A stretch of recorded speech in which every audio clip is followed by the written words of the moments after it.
Hello ladies and gentlemen, and welcome back again to Mega Man X3. Last time we took on the 8 bosses once again during the boss rush, and we actually fought Doppler himself. He gave us the location of Sigma and the new battle body. And now our goal is to go find Sigma and to stop him before he becomes far too powerful. So let's go ahead and jump in. And there he is! No, this is kind of a fun little interesting background on this, of just showing Sigma's body in the background there. We'll just go ahead and rush through this section. Just a few enemies here, and then there's another one, and then a third one as well. Kind of showing that this is almost a whole experimental area for Sigma's body, or for Sigma himself, trying to become the most ultimate creature there is. So I'm gonna stand down here. I am full in life in 3 sub-tanks. I am actually gonna go ahead and take a minute, because as part of the golden armor, if you stand still, you regenerate all your health, including sub-tanks. So I'm just gonna stand here for a minute, and I'll make a cut on here to cut back when I'm full and ready to fight. So I'll see you in just a moment. Alright, and welcome back. Full sub-tanks, full energy.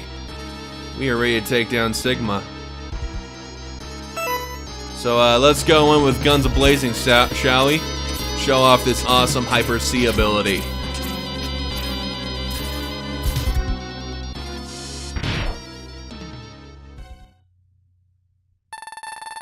We meet again, X. It was easy to corrupt that fool Doppler. And I would have succeeded if you hadn't interfered. But we are always destined to meet, aren't we, X?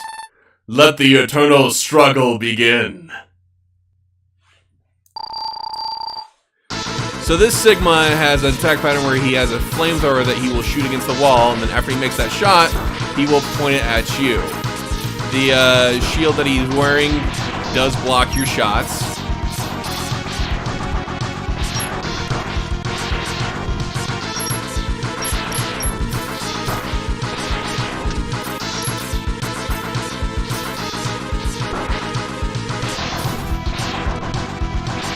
Oh goodness, I'm gonna die here.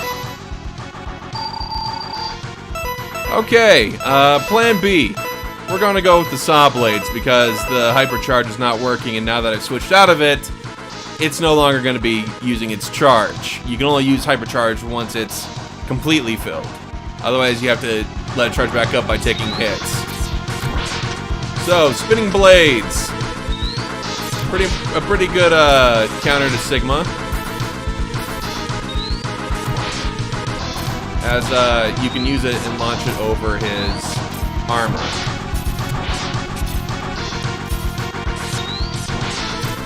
I mean his shield. I am doing awful here. Gonna be throwing that in the second Captain America style. And then once he gets low enough, he actually throws it in kind of a figure 8 pattern.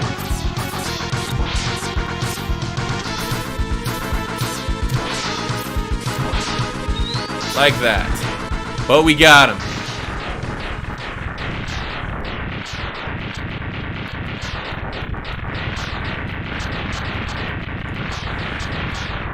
And with that, we have beaten Sigma. Well done, X. But I'm far stronger than my previous forms. Behold the power of the ultimate battle body.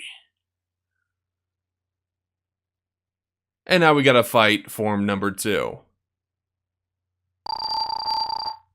This is the hardest boss in the game. Reason being is that he has a very small hitbox.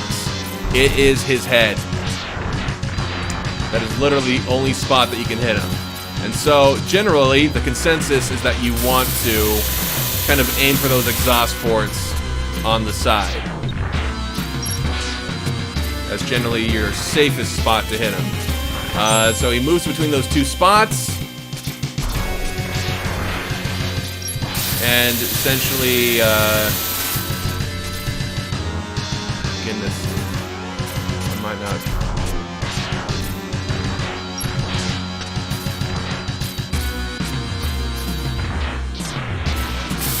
Losing my charge, unfortunately.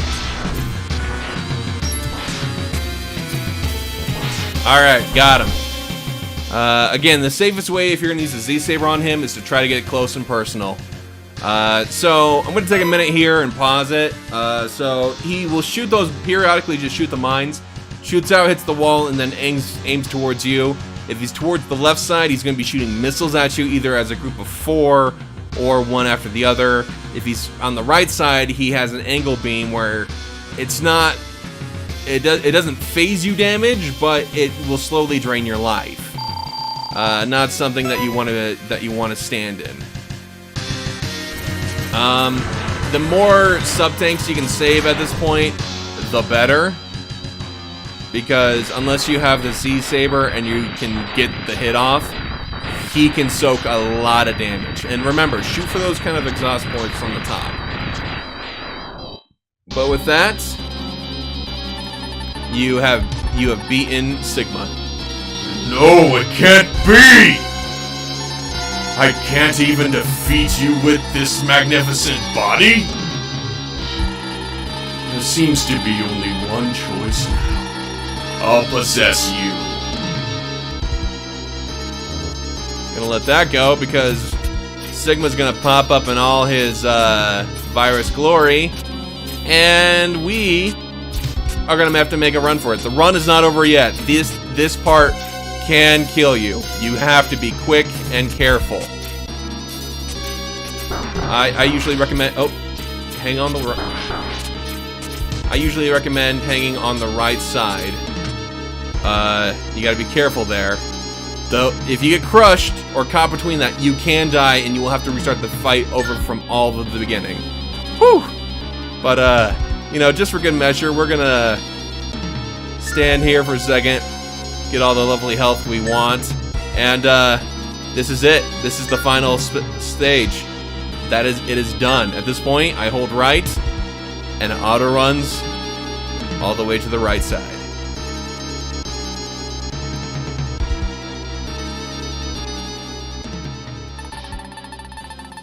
Dang it! It's a dead end! That always surprised me that they had that swear there.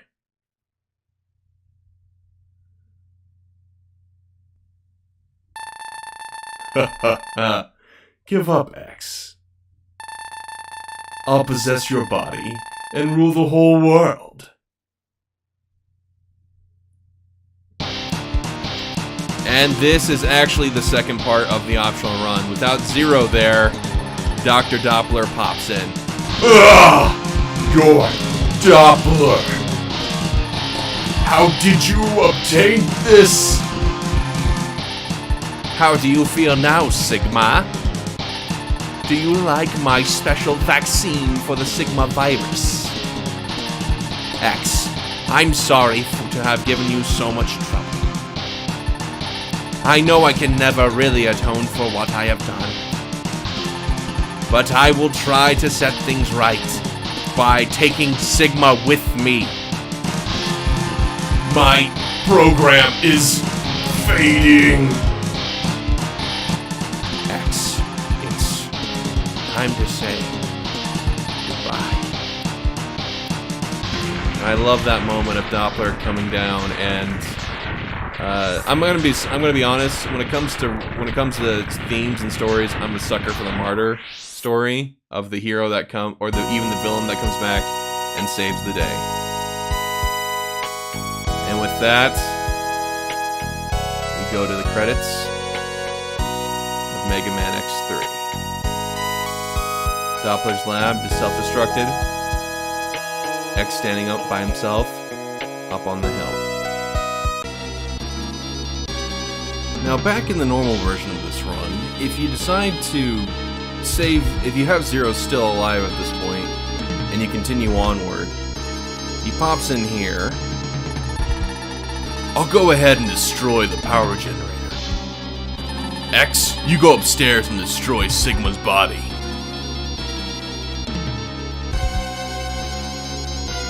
goes off, and he goes off on that way, kind of as he did in X2, and you can't follow him. And that's all that's pretty much different until after the Sigma fight. And again, coming in here at the end on the normal version, it seems the same at the current time, with Sigma trapping us against the corner again.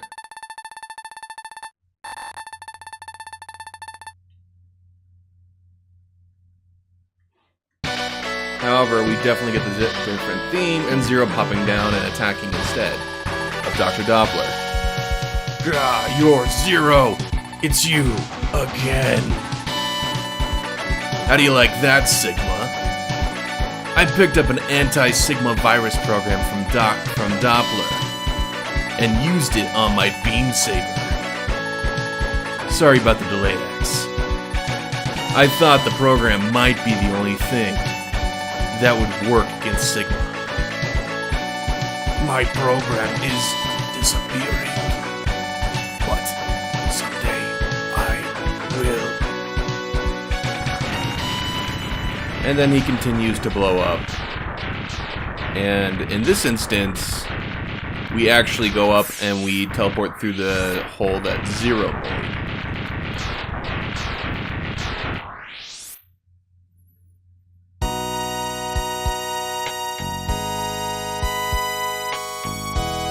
And at this point, going towards the credits, everything pretty much looks the same.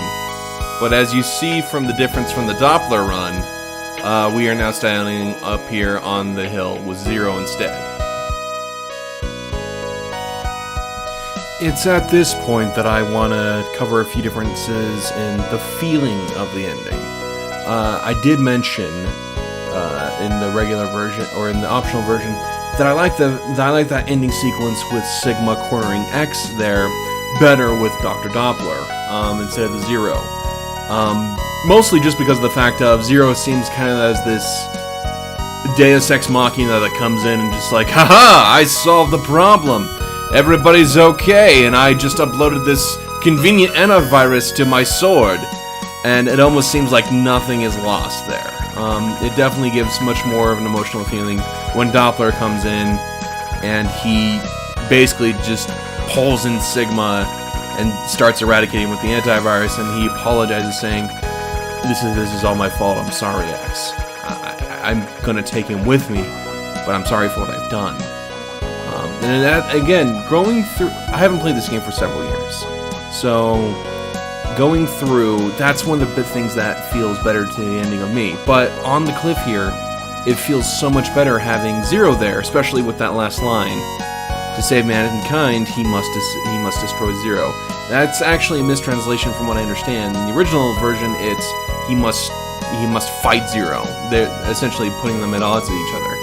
But it still kind of gives that same feeling that this is not the end, and that it's kind of ominous, saying his troubles will not be done. It's a very interesting ending, and that ending definitely feels a whole lot better with Zero there instead of just X alone. And definitely the running back here as well. It's the same animations that you would see with X running, but with Zero there, it definitely feels more complete. And his bright work would be gone. It would just be X running by himself. And it definitely feels like something's missing. This section of the ending was meant to have Zero there. And looking back through this game, through the gameplay of it, I did have some closing thoughts as I revisited. Like I said, it's been a few years since I played this, and even with my nostalgia glasses on, I realized that this game is not perfect. There is a lot of stuff that's wrong. I mean, there are points where the music gets repetitive. The gameplay is actually a lot more vertical than I realized, and that can be a little bit difficult if you don't know how to traverse that. And then, again, some of the ideas are only partially fleshed out in my opinion. Zero being playable but only having one life, and if he dies, that's it, kind of a thing. Earlier on in the game, having Doppler allude to a boss of his, kind of a thing. And, when you go to the Doppler stages, having Sigma thrown in there, and it's just like, oh no, it's just like, well, that kind of kills the hype. And, The super chips, the hyper chips, they were an interesting feature, but unless you knew what you were going into with the game, you definitely would miss out on, especially in this version, you would definitely miss out on the other chips if you weren't thinking or playing ahead of this. So those things were good ideas, but not necessarily executed well in this game. However, I love them for that reason because they were pulled into later X games. The Ultimate Armor became a cool addition. It is no longer Street Fighter references. It was now references to Mega Man X himself, of like, I have this ultimate armor, I have this ultimate weapon kind of a thing. And that would be passed down into other games. Zero would become fully playable in other games as an actual character. And again, a lot of the traces for those X games to come came from this game. And again, I think one of my loves for this game also comes to the fact of mastering it, from learning all those little nuances of like, these are where all the secrets are, this is how you defeat the bosses. I've lost track of how many times I've actually played through this game. I've played it that many times, and I know it like the back of my hand, which is one of the reasons why I was so happy to be able to do an optional run for the channel, to kind of show this off, and, you know, hey, this is my game! But exploring through, back when I used to play this as a kid, there were no necessarily major guides for the game, at least video guides, and it was kind of interesting to look through the game myself, to try to figure out all those secrets, and really explore and learn the game. And again, that's one of my reasons I love it, I think, was just for the fact of being able to master it, experiencing the cool new things, because again, I jumped from Mega Man X to this game, so there was a lot of new options. It was very polished, very shiny, and I played it to death. And because of that, I learned all the nuances of how to beat the bosses. Here's secret areas. Here are secret items. And I mastered the game, and because of that, I think I do realize that this is not a perfect game, but this is still probably my favorite X game of the original 3. So, anyway, with that, the game is over. Thank you for playing, and thank you for watching. Subscribe to Experience Boost if you are not already. Watch our other videos. And as always, this is Ethan, aka TheMightyZero, signing off.